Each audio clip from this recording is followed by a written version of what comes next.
Hello, I'm Ricky Church for Flickering Myth, and I'm here with Shawn Ashmore, who is starring in the Black Pond horror movie It Feeds. So, how are you doing, Shawn? I'm doing great, Ricky. How are you?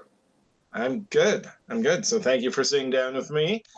All right. So, It Feeds is a pretty cool and interesting horror movie about paranormal and uh clairvoyancy and stuff. So what was it that drew you into this project when you heard about it? Yeah, a couple things actually. I really loved the script when I read it. To approach a project as an actor, really the most pure experience. The movie is your first read of the script. Obviously, then we shoot it, and by the time you get to see it on a screen, you already know what's happening, and you're so much of a part of the process that you can't fully enjoy it like an audience member would. So I just loved the script when I first read it. It was scary. It was interesting. I liked the characters. I knew that Ashley Greene was going to be in the film. She was already cast, and she and I had worked on a movie prior, and really enjoyed my experience working with her. So I knew this very challenging role. And then I had conversations with Chad Archibald, our writer, director, producer, editor. He's just Yeah. standing off to the side. He's multi hyphenated. Um, talent on this film. But I really liked, on top of the script, where the script came from, where the origins of the story is very personal for him. And I think if you're going to jump onto specifically a genre film director that has sort of like a slightly deeper meaning to the film and to the characters and to the sort of core of the story is very important. And so, yes, all the scares and all the set pieces are important. But if you don't care about the characters, it can feel a little hollow. And that's the exact opposite of what I felt when I read this and talked with Chad. I thought there was a lot of heart to the film, a lot of Mhm. purpose to it. And for all those reasons, I wanted to come on board. And I liked Randall. The character I play was a specific challenge for me. He's in a lot of ways making some very bad decisions, but it's sort of for the good of his family. So there's this balance of like, yes, he's kind of a villain in the film, but I didn't want to approach him that way, and I thought that would be a challenge as well to kind of bring this character to life without making him unlikable, I guess. Yeah, for sure. That was actually going to be one of my next questions of that. There's this interesting parallel between you and Ashley, as you're both parents in the movie. You both have teenage daughters who are in danger, but and you're both willing to go and protect them, doing whatever you can, but in completely opposite ways. So I was wondering if, Yeah. yeah, you could tell me about those parallels, what you thought of them, and what you thought of how Randall is opposite to Cynthia. Yeah. I think that's an interesting question, and I think I have kind of a response that might not be in line with what maybe most people think when they watch the film. But I tend a lot of what we talked about, and even Ashley and I during the press days the last couple of days, were really about like being a parent and protecting the ones that you love. And listen, I think if Randall had the gift that Cynthia did, he would 100% be that way. And I think maybe if Cynthia didn't have the gift, she might make the choices that Randall did. You know what I'm saying? It's like Yeah. it's really more of, I feel like Randall is only trying to make the best decisions to protect his daughter in an impossible scenario. So again, that's why I don't think of him as a villain. Yes, he's hurting other people, but the question that I had to ask myself is like, what would I do for my family? And I found myself kind of circling back and being like, I understand. And if Cynthia didn't have the gift that she had, would she make the same choices that Randall made? Do you know what I'm saying? Yeah. So, but that made it easier for me not to judge the character and not to go in being like, oh, Randall's the bad guy. I just feel Yeah. like he's making the best choice he can in a nearly Mhm. impossible situation. That's kind Yeah. of the way I tried to approach it. Yeah, yeah, for sure. Because you're right. Like, it would be easy to say, yeah, he's the bad guy. He's the movie. He's just as bad as the creature or the other bad people in the movie. But there's so Right. much. You put so much more nuance into him, and especially in how kind of like like you said, he seems to like regret some of his decisions, but like sees them as necessary. Oh So yeah, yeah. I don't think he liked what he had to do at all. And when Jordan is saying like, my dad's not a bad again, because he's just a loving father, right? Like he's not doing any of that for any of his pleasure, or he's not sadistic. He's not hurting other people because he wants to, or there's any joy for him. It's literally painful for him to do that. But what's more painful is watching the second person in his life waste away, right? Like after his wife. And that was actually a really interesting thing that Chad brought up to me. I was having a hard, like when we meet Randall on screen, he's sort of like at a 10. We have to sort of maintain that. And I really was trying to figure out like what intensity to sort of, there's no build up, there's no backstory, right? With the character, you're just kind of like, bam, he's on screen and it's really high level. And Chad said something to me that was a great reminder of what, I always try to do with characters, and what most actors try to do is like create a great backstory. But he said it in such a perfect way that really got my mind spinning. He was like, we're in the first act of It Feeds, we're meeting Randall of his movie. You know what I mean? Like the whole prequel element, and like having, his wife waste away and him watching that's its own film. And so I really took that to heart and was like, okay, let's go write this guy's backstory. And obviously with Chad, who wrote the film, kind of running ideas past him and creating the reality. We never see it on screen. We don't ever need to see it on screen. But for me, it helped me get into a mental space where he's just as Cynthia is. He's actually gone through more pain at this point. Maybe not more. I mean, Cynthia's character obviously has gone through a lot with her husband and stuff. But they basically have very mirrored journeys, almost the same kind of loss, and like they're just dealing with it in different ways. So yeah, that was kind of interesting to sort of like map that character and Randall's movie out, before we meet him on screen, which I thought was kind of cool. Mm-hmm. Yeah, cool. And you mentioned earlier that you had already starred in the movie with Ashley, which was another horror movie. So, what was it Yeah. like to re-team with her on this one, and in like kind of a completely different roles, but like still within the horror genre? Yeah, it was great. I mean, again, that's one of the reasons I was really excited to come on board, even before I read the script, because I knew that Ashley was attached. And yeah, so we play a married couple in Aftermath. So it was, in some ways, again, it was just great to be in the same film. We don't share a ton of screen time. So it's always like, it would have been nice to be like, oh, we, spend a little more time together. But, just to be on the same set and sharing the same story again was really cool. And it's always nice when you come onto a project and you already know somebody and get along with somebody. It just makes it that much easier to sort of like fall into a rhythm and get into a good working scenario. And everybody in Canada where we made the film was fantastic. The whole crew is amazingly talented, easy to work with, knew exactly the kind of movie we were trying to make, and that's always a good thing. Mhm.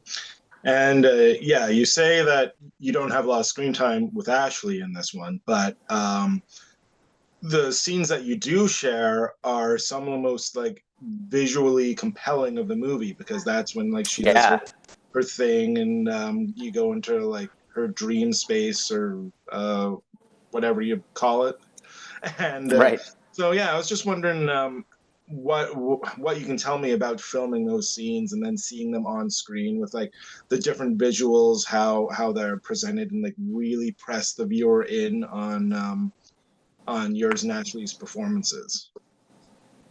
Yeah, so on the page, that scenario, again, spoiler alert if you haven't seen the movie, because we're kind of talking closer to the end of the film. But yeah, there are scenes where Cynthia, Ashley's character, is trying to extract information from Randall, and she uses her gifts to kind of like delve into his mind forcibly, to sort of like, and she has to continue getting deeper into his memories, and so she has to keep getting deeper. And so on the page, it was a really fun like scene, a set of scenes. But then when you go to shoot it, it's like very broken up, because it takes place over different locations and it's really just snippets here and there. Yeah. And so to shoot it is very strange, because you're really only shooting like 5 seconds at a time. But then to see Hmm. it all cut together, for the first time, it was like, oh, and again, it was exactly like it read on the page. And that to me is always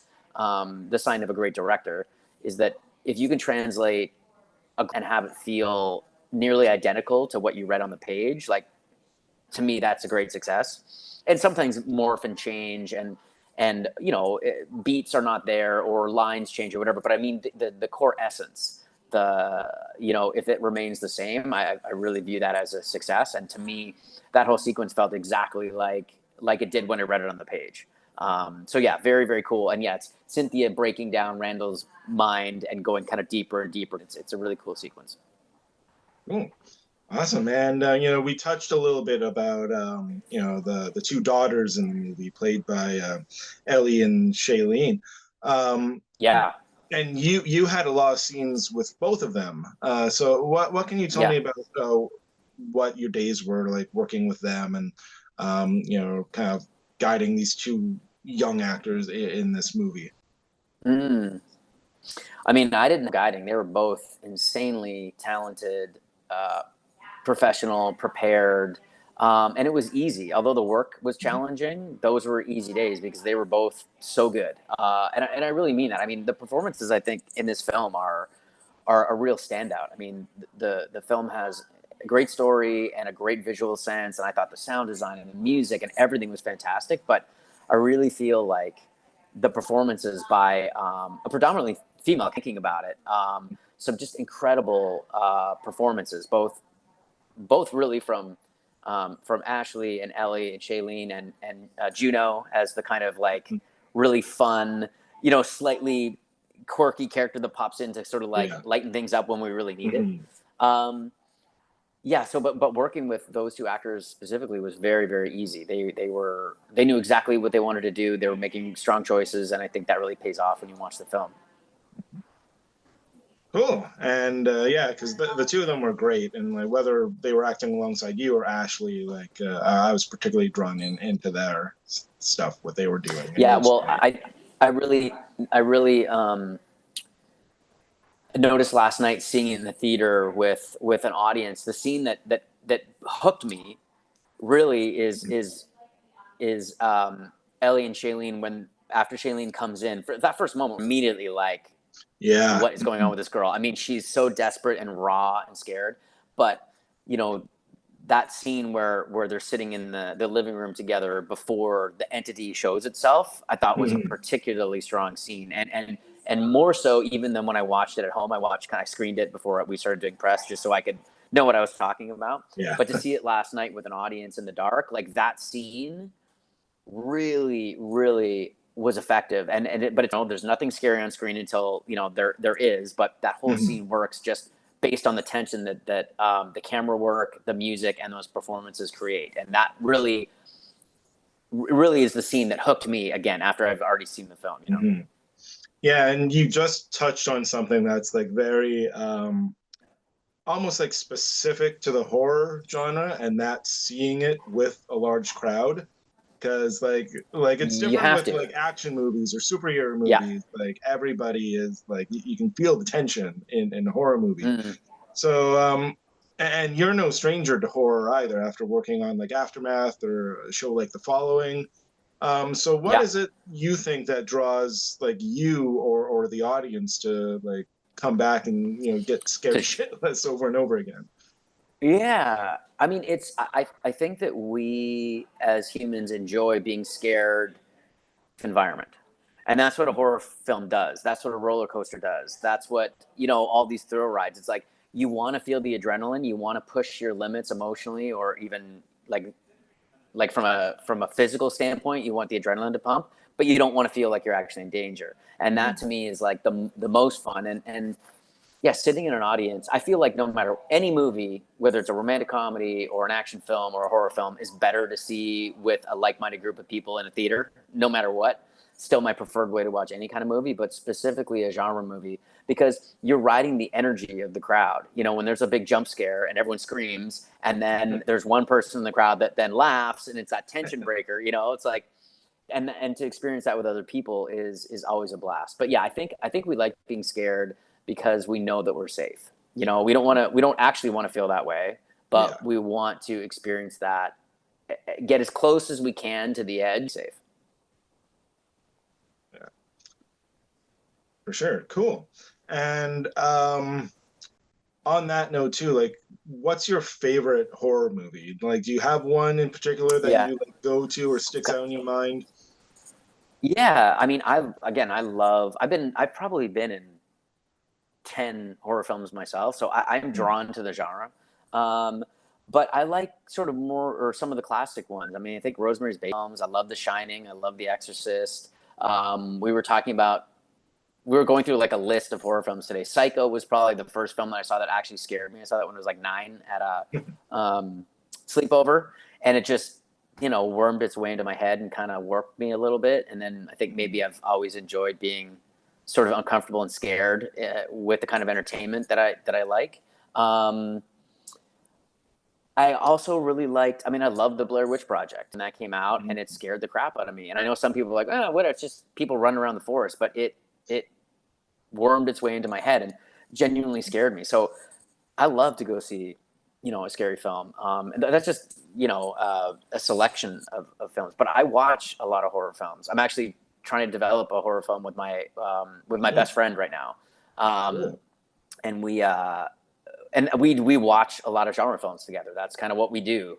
We get films that we're both sort of interested in, and they tend to be, even if they're not straight horror film, like have horror elements to them. And I think it's also just like a way of sort of supersizing your storytelling. Even a film like It Feeds, and Ashley said it earlier today. Like, if this was just a film about a woman with a gift that was patience, using this kind of like telepathic ability, that would be an interesting story.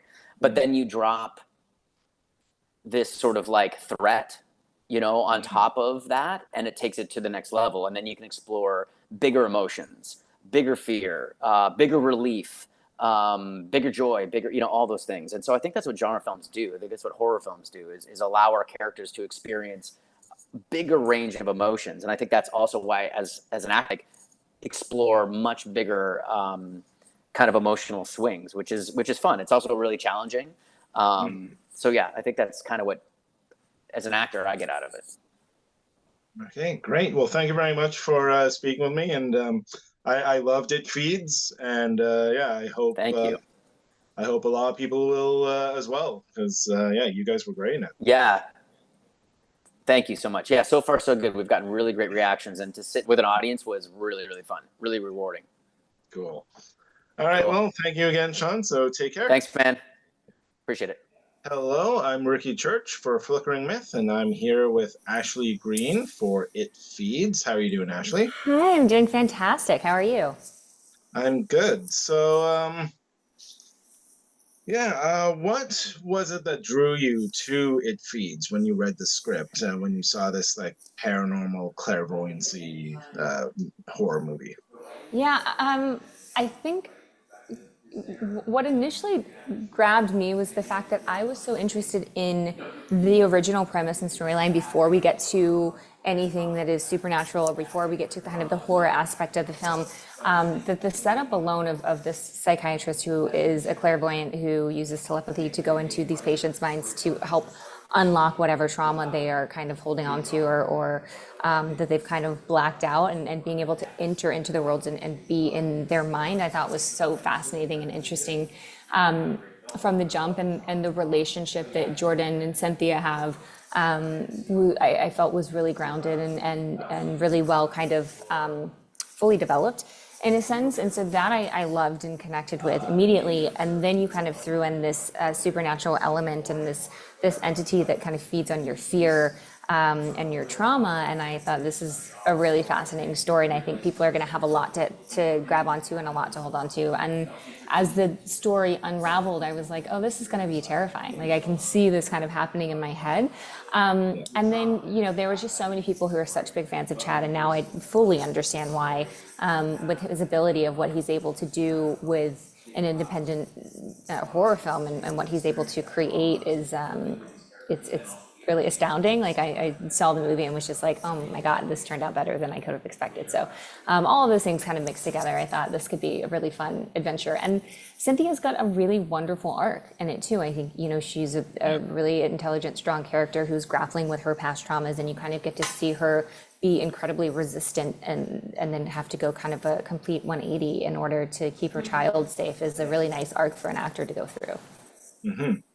Yeah, you touched on something really interesting about Cynthia in this movie, is that she is traumatized from like what happened with her husband before, which it creates a nice parallel with Shawn's character Randall, because they're both traumatized. They're both doing whatever means possible to protect their child, but you both go about it in such different and like opposite ways. Yeah.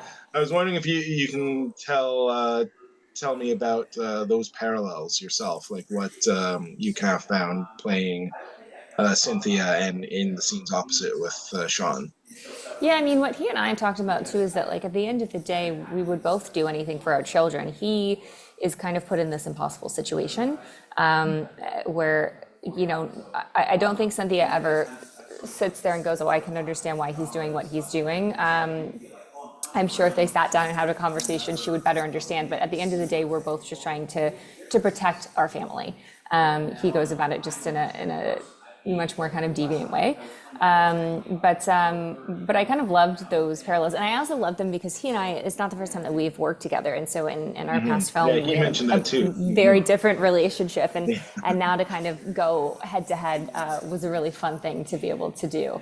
And kind of see what they would each do, to protect themselves and to protect their families. Mm-hmm.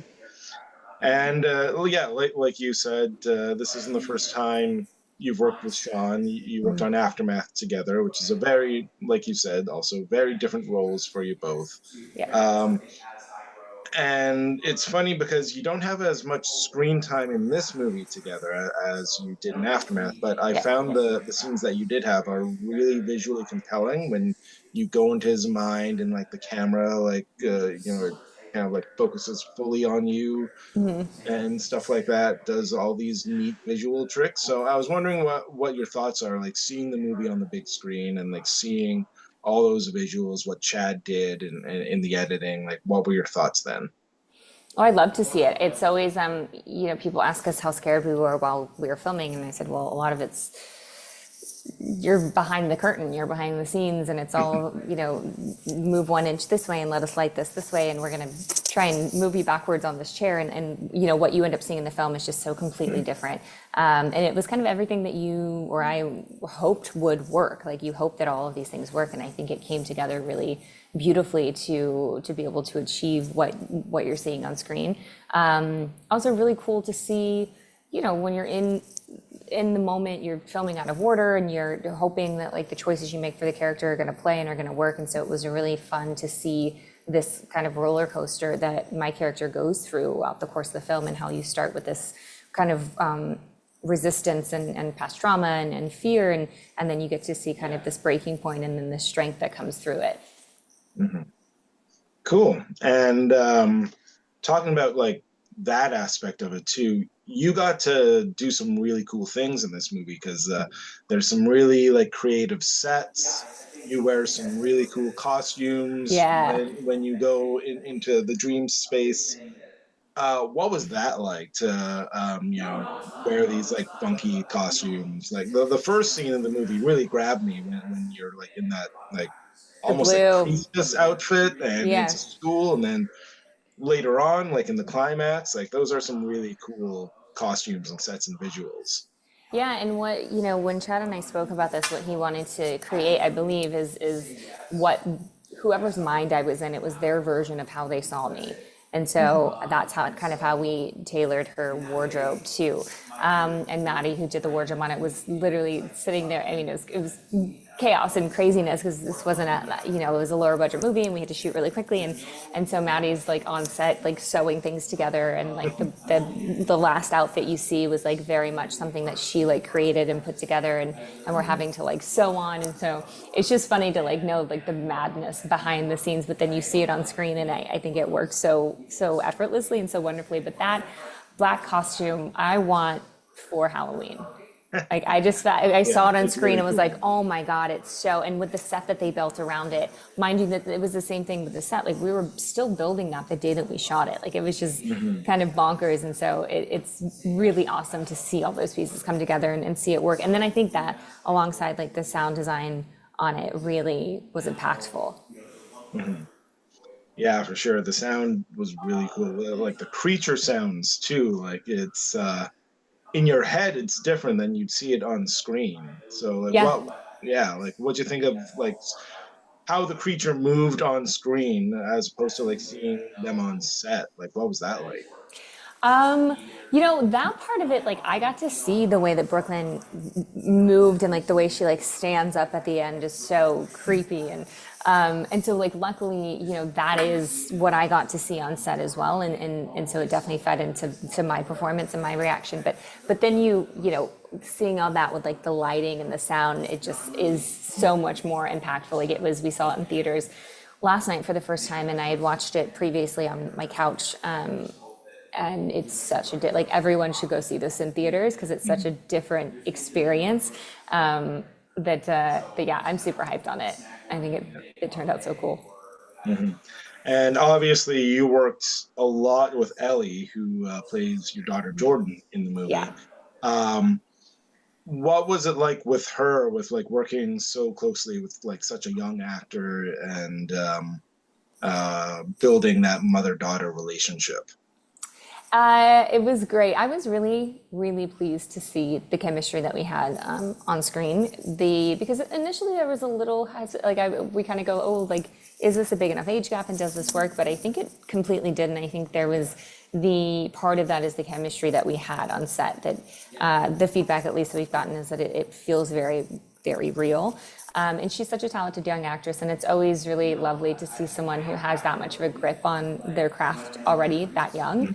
And she just, I love the fact that she was fearless. I think like she really went for this. And I said, Shawn and I were talking about her performance after seeing it in the theater last night and how great she was and how, she had to be this like elevated fear the whole time, but how she was able to navigate the different pitches of fear because something involving Randall was very different than something involving the entity was very different than anything involving her father. And I think for someone her age to be able to kind of navigate the nuances of it all was really impressive. Awesome. Well, thank you very much for speaking with me. Really enjoyed you, Shawn, Ellie, like the whole movie. I thought it was Thank great. you. So yes, thank you very much. Enjoyed it a lot. Thank you so much. It was nice to talk to you.